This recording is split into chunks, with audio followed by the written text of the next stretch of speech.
Mumbai पुण्यामधल्या top 9 बातम्या पाहूयात। मुंबईला पाणीपुरवठा करणारी 7ही धरणं भरली। जुलैमध्येच पाणीसाठा 90%वर।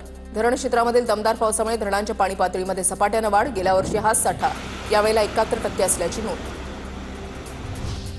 मुंबईच्या रस्त्यांवरील खड्ड्यांमुळे वाहनांचं होतंय नुकसान। देखभाल खर्च 30%नी वाढला। दुचाकी हलक्या चारचाकी वाहनांना सर्वाधिक फटका। खड्ड्यांमुळे टायर आणि ब्रेकची समस्या वाढत असल्याची सर्व्हिस सेंटरची माहिती। लोकल आणि एक्सप्रेसमधील दिव्यांग आणि महिला डब्यांमधील घुसखोरांवर कारवाई होणार। 23 जुलै ते 6 ऑगस्ट दरम्यान विशेष मोहीम राबवण्याचे निर्देश। दिव्यांग आणि महिला डब्यातील अनधिकृत प्रवाशांबद्दल प्रशासनाकडे तक्रारी आल्यानंतर विशेष तपासणी मोहीम।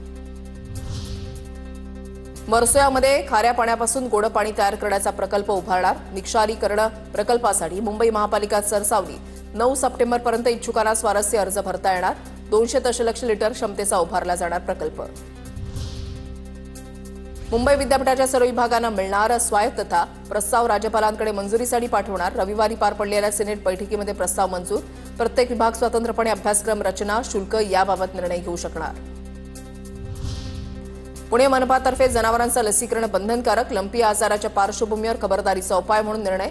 लसीकरण न झालेल्या जनावरांची वाहतूक परवानगीशिवाय करता येणार नाही। पुणे शहरामध्ये अतिसाराचे रुग्ण वाढले। जूनमध्ये 1200 रुग्णांची नोंद। पडलेला पाऊस, दूषित पाणी स्त्रोत, अस्वच्छ आणि उघड्यावरील खाद्यपदार्थ खाल्ल्याने रुग्ण वाढल्याची माहिती।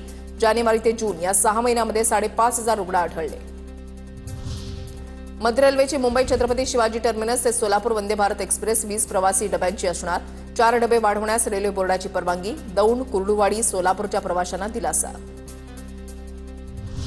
विद्यार्थ्यांच्या शिष्यवृत्तीसाठी महाविद्यालयांना प्रोफाईल अपडेट करण्याचे पुणे विद्यापीठाचे आदेश। विद्यार्थ्यांच्या 14 शिष्यवृत्ती योजनांसाठी महाडीबीटी पोर्टलवरील प्रोफाईल महाविद्यालयांना अपडेट करावा लागणार।